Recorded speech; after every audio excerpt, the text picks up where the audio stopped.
Hello সুপ্রিয় শিক্ষার্থী বন্ধুরা, ওয়েলকাম টু কর্টেক্স একাডেমি। আমি আপনাদের মাঝে আবারও হাজির হয়েছি নবম দশম শ্রেণীর দশম অধ্যায় দূরত্ব উচ্চতা নিয়ে মোহাম্মদ আনিসুল ইসলাম। আজকে আমরা দশম অধ্যায়ের বেসিকটুকু জানার চেষ্টা করব। এর জন্য আমাদের প্রথমেই জানতে হবে সমকোণী ত্রিভুজ সম্পর্কে। সমকোণী ত্রিভুজ বলতে যেই ত্রিভুজের একটা কোণ 90 ডিগ্রি আমরা ওটাকে সমকোণী ত্রিভুজ বলি। এখানে এবিসি একটি ত্রিভুজ এঁকেছি আমি, এখানে বি কোণটা হচ্ছে 90 ডিগ্রি। তাহলে 90 ডিগ্রি কোণের বিপরীতে যে বাহুটা আছে সেটাকে আমরা অতিভুজ বলি, অর্থাৎ যেই বাহুটা সমকোণের সাথে লাগানো নয় সেই বাহুটাই হচ্ছে অতিভুজ। এরপরে আরেকটা কোণ নিয়ে আমরা কাজ করব, সেটা এ হতে পারে বা সি হতে পারে। এটাকে আমি এখানে সি কোণটা ধরেছি, টিটা দিয়েছি। এই কোণটা নিয়ে যদি কাজ করি তাহলে নিচের এটা ভূমি হবে, বাকিটা হবে লম্ব। যদি আমরা কোনো সময় এই কোণটা নিয়ে কাজ করি তখন এটা আমাদের ভূমি হবে, বাকি বিসিটা হবে লম্ব। তাহলে এই তিনটা বিষয় আমরা জানলাম। এটার সাথে ত্রিকোণমিতির তিনটা অনুপাত সম্পর্কে আমাদের জানতে হবে। প্রথমটা হচ্ছে সাইন।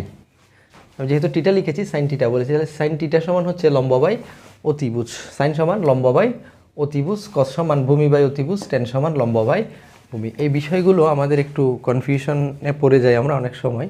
লম্ব, ভূমি, অতিভুজ কোনটার সাথে কোনটা হবে, সেজন্য সহজভাবে মনে রাখার জন্য আমরা সহজ একটা টেকনিক অবলম্বন করতে পারি। যেমন সাইন ইকুয়াল টু লম্ব বাই অতিভুজ, এটা সহজেই মনে রাখার জন্য আমরা একটা কথা মনে রাখবো, সেটা হচ্ছে সাগরে লবণ অনেক।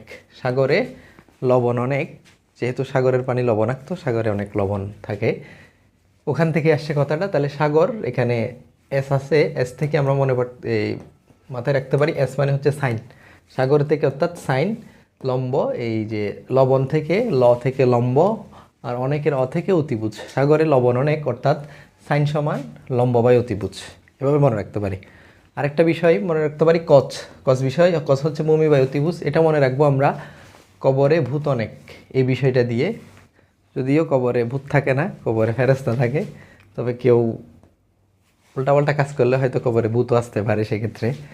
তাহলে কবরে ভূত অনেক, তাহলে কস সমান হবে কবর থেকে কস আসছে কবরের সাথে, অর্থাৎ কসটা মিলে কস সমান ভূত মানে ভূ থেকে ভূমি, আর অনেক থেকে অ থেকে অতিভুজ, অর্থাৎ কবরে ভূত অনেক। এটা দিয়ে মাথায় আসবে আমাদের কস সমান ভূমি বাই অতিভুজ।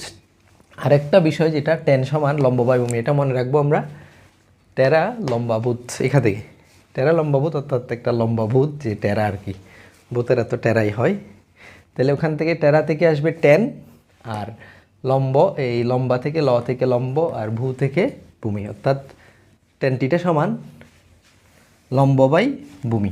এই বিষয়টা আমাদের মাথায় থাকলে আমরা খুব সহজে অধ্যায়টা কভার করতে পারবো।